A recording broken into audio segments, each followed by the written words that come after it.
Hold on tight. Shares of adventure camera maker GoPro powering higher in the second day of trading. Let's go to Ashley Webster on the floor of the New York Stock Exchange for more on this one. Even higher today, Ashley. You know what they should do, Melissa? Strap one of those GoPro cameras on the stock and watch it go up and down, mostly up. But as we know, when it debuted yesterday, the price was set at $24. It shot up yesterday, and today, look at this. It actually went above the $40 mark briefly before coming back down, still up 17%. What else would you expect from this adrenaline play on GoPro? Absolutely. Still, Michael's not looking like a masterpiece, though, on its return to the market. No, a tale of two IPOs, really. Although, that said, Michael's pricing at $17, debuting on the NASDAQ today, came out very slowly, actually went down below the IPO price, but has since inched its way up and at least showing some positive signs, up 17.13 on the day, up about 0.75%. The arts and crafts, you know, by the way, I didn't realize they also own the Aaron Brothers chain as well. So they go public finally and up about 17, as I say, 14 cents above the share price that was listed. So a slow but steady start, I guess we'll call it. No GoPro. Okay. All right, Ashley, thanks so much. So the market wrapping up its biggest week for IPOs in 8 years. Some big tech investors aren't breaking out the champagne. Rather, they are crying about how hard it is to go public. Somewhere a lone violin plays for them. Is this a sign of the top? Charlie is back with us, along with Scott Martin from United Advisors and Jonathan Hoenig from Capitalist Pig Hedge Fund. They are both Fox News contributors. So, I mean, it has been the week of endless IPOs. Still, you have Marc Andreessen out there saying, it comes across like I'm complaining about how hard it is to be public. Of course, the answer is you just need to suck it up.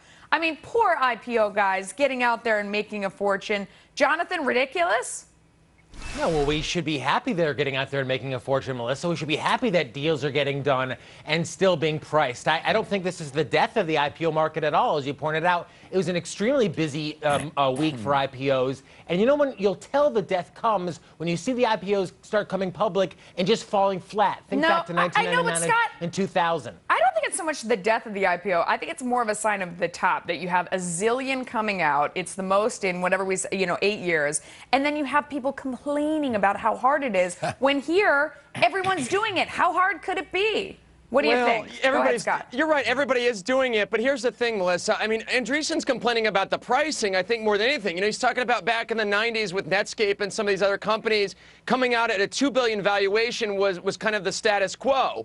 Now you've got companies like Uber that are in the, $17 billion range. Heck, even Pinterest is somewhere between $5 and $6 billion. But here's the funny thing, right? GoPro is somewhere around $3 billion, but the stock's up gigantically since it IPO'd because it's probably too cheap. So it's more of a pricing issue, but like Jonathan said, I will never disagree with somebody in a seersucker suit, by the way.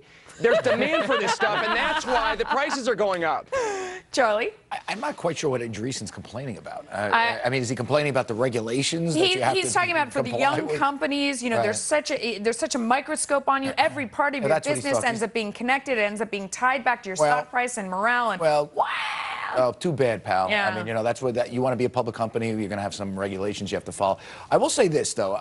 Listen, it's great that they're coming public. We should point out that the NASDAQ has been overshadowed. This has been overshadowed. NASDAQ has done 100 tech IPOs in the past year. That's an amazing, Can I just comment quickly? And they didn't win the Alibaba one. They won, but they won so many other ones. They won. We had Ashley on the floor of the stock exchange. Yeah. NASDAQ won, I think, GoPro, right? Yeah. No. When you start looking at, let me just make this point. You guys can jump in. Let me just make this point, Jonathan. When you get numbers like this, you're getting close to a top. Okay. It's That's generally historical. Jonathan, real quick, last comment. Go ahead. Well, I don't know. Charlie's been, calling for a top for at least a couple of weeks or months now. And you say boo-hoo-hoo for companies trying to come public. Think back to before Sarbanes-Oxley. It's been harder and harder for small companies to raise money. That's why now some of them are trying to use the Jobs Act to raise money. So why are they raising why are we seeing because those regulations are so extensive. We got to go. You guys can keep fighting in the break. That's fine. Thanks, guys. All right, there's no...